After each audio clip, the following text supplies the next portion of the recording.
Nossa conversa hoje aqui no estúdio é sobre a ONU, a Organização das Nações Unidas. Estamos com Rodrigo Galo, cientista político da Fundação Escola de Sociologia e Política de São Paulo, e Elaine Cristina Gonzaga da Silva, doutora pela Universidade de São Paulo e professora no curso de Relações Internacionais da PUC São Paulo.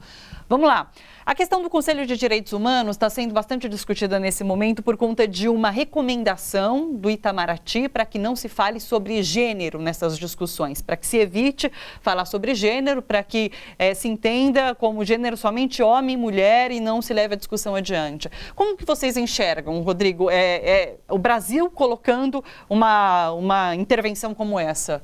Bom, eu acho que a gente tem que entender que o país, nesse momento, tem levado para o plano internacional um debate interno à nossa sociedade.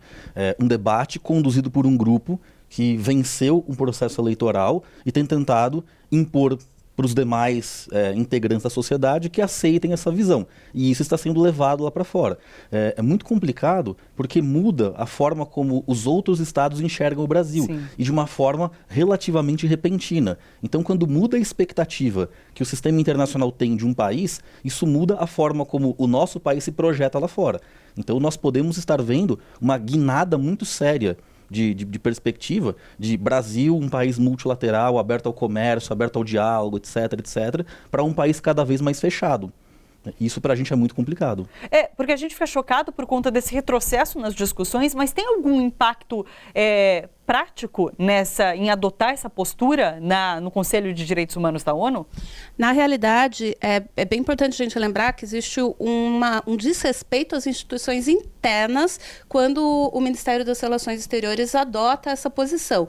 Tanto que já foi questionado no Supremo Tribunal Federal essa decisão por um grupo de direitos humanos aqui internamente, que é a ABGLT. Ela entrou com uma reclamação porque a gente já tem uma decisão no Estado brasileiro reconhecendo que não cabe ao Estado determinar quais são os tipos possíveis de pessoa. Cabe ao Estado apenas reconhecer os tipos possíveis de pessoas, não interferindo na realidade, na natureza como ela é. No entanto, esse governo, ele usa de um discurso político, tentar dar um sentido para a insatisfação das pessoas, falando que reconhecer as pessoas tal como elas são, na realidade é contrário à natureza. Então, na realidade, o que a gente vê qual é o impacto prático. Primeiro, a gente tem uma violação do próprio ordenamento interno, que já foi questionado, e internacionalmente você tem uma rearticulação dos parceiros e dos interlocutores do governo brasileiro. Sim. O que faz com que, é bem importante a gente relembrar, o sistema internacional ele é muito marcado por uma ideia de civilidade e de progresso. Então, quando o Brasil toma uma posição como essa, que é considerada não civilizada, que é considerada incompatível com uma ideia de progresso da sociedade, ele passa a voltar àquele grupo de países que seriam considerados a barbárie, aqueles que são associados à violação de direitos ou desrespeito da pessoa. E isso afeta o prestígio do próprio governo brasileiro. Recentemente, inclusive, teve uma intervenção na ONU da OAB e do Instituto Vladimir Herzog cobrando o desmonte de políticas de reparação e memória aqui no Brasil. E daí, na fala do Brasil, eu não lembro bem quem estava ali representando, mas se evitou falar na ditadura militar. Se falou num golpe não, se falou numa revolução que aconteceu lá em 1964, mas não se falou no golpe, na ditadura militar. Então, essa questão de não assumir a história do Brasil também interfere nas discussões lá fora, contribui para que o Brasil seja mal visto internacionalmente? Rodrigo? Interfere, com certeza. O fato de nós não reconhecermos um período como o nosso regime militar, mas nós criticarmos eventualmente governos como o da Venezuela, mostram que existe um paradoxo envolvendo Sim. a nossa política externa. Mostra que o país, ele muitas vezes tipifica algum governo por ser autoritário, mas nega que nós tivemos tanto tempo de autoritarismo no Brasil. Então, de um modo geral, quando isso é colocado num plano internacional, num cenário de ONU, por exemplo, nós temos uma visão de que este país ele passa por um momento de transformação muito complicado. Então, como ela lembrou, isso prejudica o nosso prestígio lá fora. E o cenário internacional ele é muito volátil, né, em relação a esse tipo de questão. Para você ganhar prestígio demora muito tempo, muito tem que ser feito. Muitos esforços têm que ser construídos. Para perder prestígio não custa muito. Sim. Basta que pequenas decisões como essa, elas reverberem de forma muito negativa dentro de uma Assembleia Geral da ONU. Só que já é possível afirmar que o conjunto da obra do Bolsonaro, ele tem um efeito que os analistas, de uma forma geral, acham pouco provável de reverter nos próximos 100 anos. Nossa. Então, o impacto, porque basicamente o esforço do governo brasileiro, se a gente for retomar a história da política externa brasileira, desde o início do século XX, desde 1908, quando o governo brasileiro percebeu que não é porque o país é grande, que ele tem uma grande voz no sistema internacional, tem sido sempre numa tentativa de um esforço de conseguir aumentar a sua voz. Então, quando que isso aconteceu? Isso aconteceu praticamente no início do século XXI, de alguma forma um pouco mais acentuada e respeitada. E o período foi muito curto, realmente. A gente tem lá, talvez, um período de 15 anos com uma projeção, com uma participação mais acentuada. E agora a gente já vê um grupo de ações, um conjunto de ações, que vai colocando abaixo a ideia de que o Brasil tinha deixado de ser essa República das Bananas. Na realidade, essa postura agressiva do presidente, essas intervenções, elas confirmam a imagem que o Brasil sempre teve no sistema internacional como um subdesenvolvido, uma República das Bananas, um lugar de desrespeito. Sim. A gente corre o risco, por conta da ONU e por conta de todas as declarações que têm sido feitas por Bolsonaro, agora, por exemplo, na Argentina se recusando a cumprimentar o presidente eleito, a gente corre o risco de se isolar, de ficar isolado politicamente e economicamente. Existe esse risco no Brasil hoje? Eu sou um pouco cético em relação a isso. Eu acho que, por mais que nós tenhamos tido algumas ações que levem a crer que isso poderia acontecer, a gente tem que entender que, por exemplo, no âmbito Mercosul, né, não é que os outros países vão gostar do Brasil, vão gostar do presidente Bolsonaro, mas eles precisam do Brasil.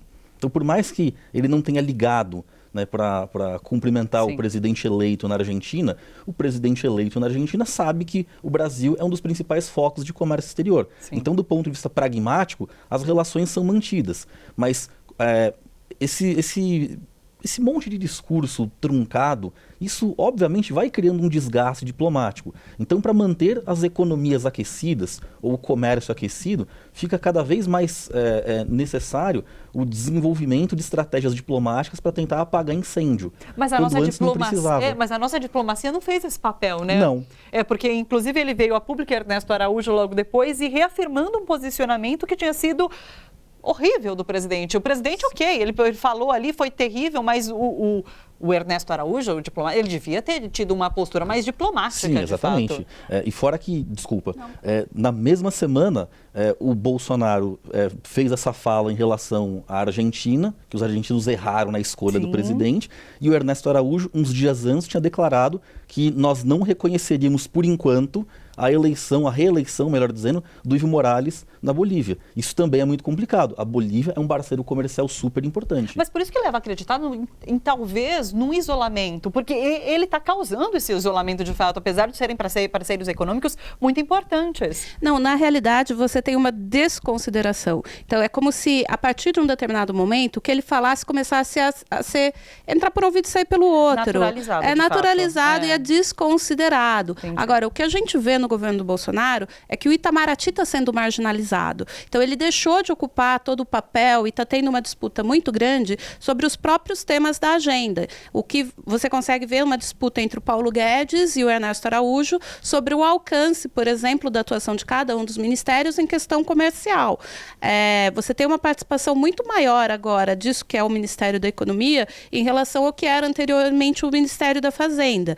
Então, esses temas, e até como uma resposta a demandas anteriores da própria iniciativa privada, e por iniciativa privada eu falo CNI, já havia essa demanda de que política comercial não fosse objeto de discussão pelo Itamaraty, mas por outros ministérios que fossem relacionados à área da indústria e à área da economia. E o Itamaraty está ficando cada vez mais para discussões mais de manutenção de relações, discussões que a gente chama de política. Então, a tendência que a gente vê agora, a menos que haja alguma mudança, é que haja essa certa marginalização do Itamaraty em relação a outras frentes do próprio governo.